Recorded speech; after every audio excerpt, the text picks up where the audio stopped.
I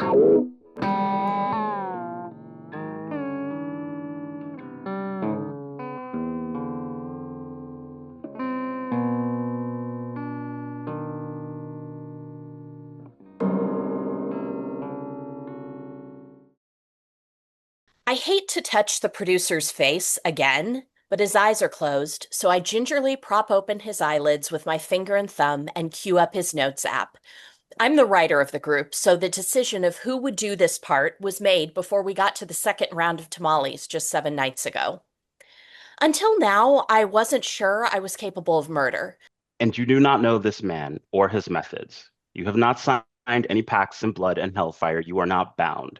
But you consider the rest of your day, balancing your budget, eating dinner to YouTube videos, masturbating to unhinged pornography, and drifting off to sleep later than you anticipated because the quiet of the late hours is the only time you feel completely yourself. The producer is never named. I don't think, I'm pretty sure.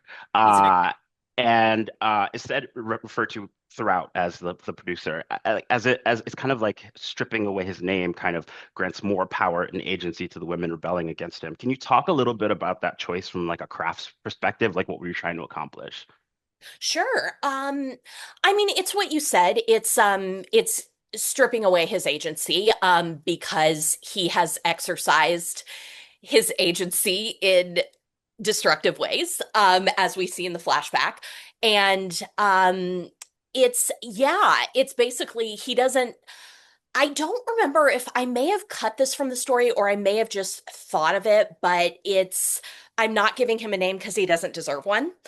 Um, and also, I don't know. I feel like sometimes not giving a person a name, particularly if it's an abuser type character or person, also, it's more, you can kind of put whoever you want in there as a reader. And a big part of this story is as from a Taylor Swift song whose title I quote in the story, vigilante shit. So yeah, it was just he does not deserve a name. And the rest of them do. If I can bounce off that and ask you, so one of the things I love the most about your story, among many things I loved, was the use of of second person.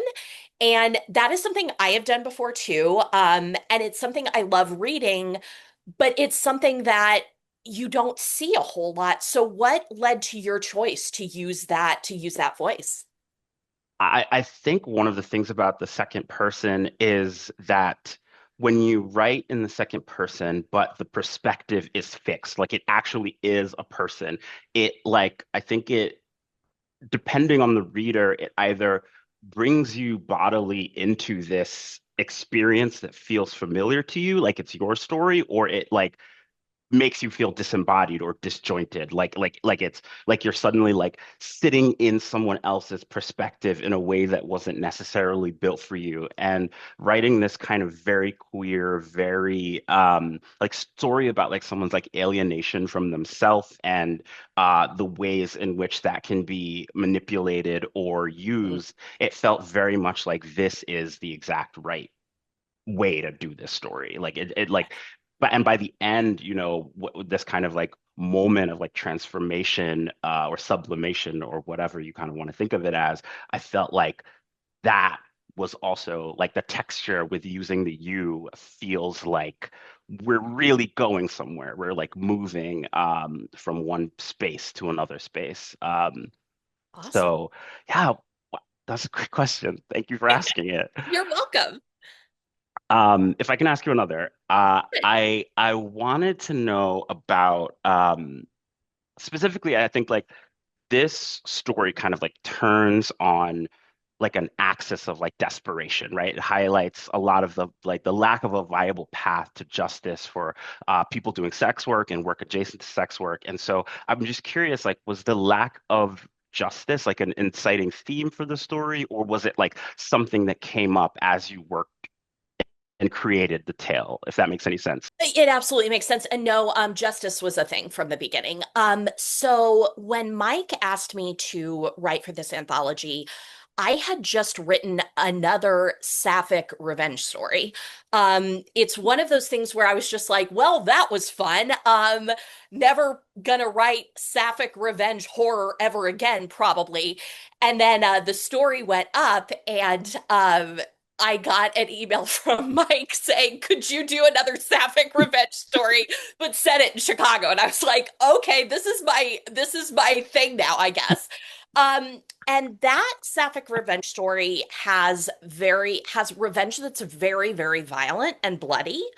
And with this one, I don't want to say it's wish fulfillment, because I fear what that means for me as a human being. And I wanted there to be happiness in this too. And just, maybe the real justice is the friends we found along the way. Like, it's the ex we reconnected with along the way. But yeah, I wanted there to be that. And especially like in horror, it's an interesting place for female characters and for female writers where it's just like there are a lot of strong women in horror. A lot of times there are also a lot of victimized women in horror. And I wanted there to I wanted there to be women and non-binary people who have survived things, but who also find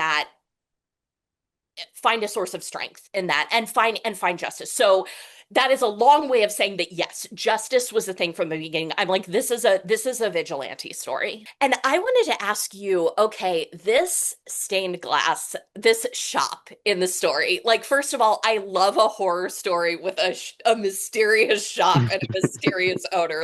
And I love that Chicago has weird stores like that. I mean, it just felt to me this is a place I could walk into, like some random morning when I'm wearing underwear that's not mine, which I love that detail, by the way. So I don't know. How did you think of that? Is there somewhere that kind of inspired it? Like, tell me more about that.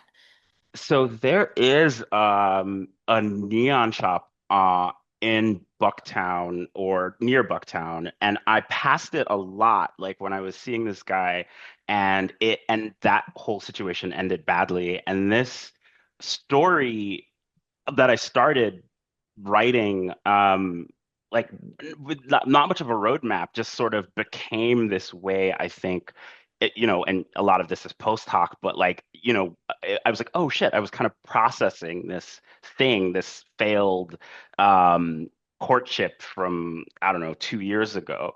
The neon shop in this story, I think, sort of appears, and there's no certainty. The story gives you no certainty about whether it's always been there or just has appeared for this person. And Right. like it feels to me like there's so many spaces like that. Like one of the things that I've recently said to a friend was like, if you live and date unsuccessfully enough in a place, it kind of becomes haunted, right? Like every place is like a Absolutely. place that has like some kind of energy to it. Like even 100%. if you don't go there, right? Even if you never walked into that Yep. place, it's like that's the place I walked past during my breakup, and that's the place that like that Yeah. asshole said he was going to take me and never did. And so like I wanted to sort of get that texture, right? Of like Hmm. here's a place that sort of represents the missed opportunity and chance and what happens the day you decide to walk in.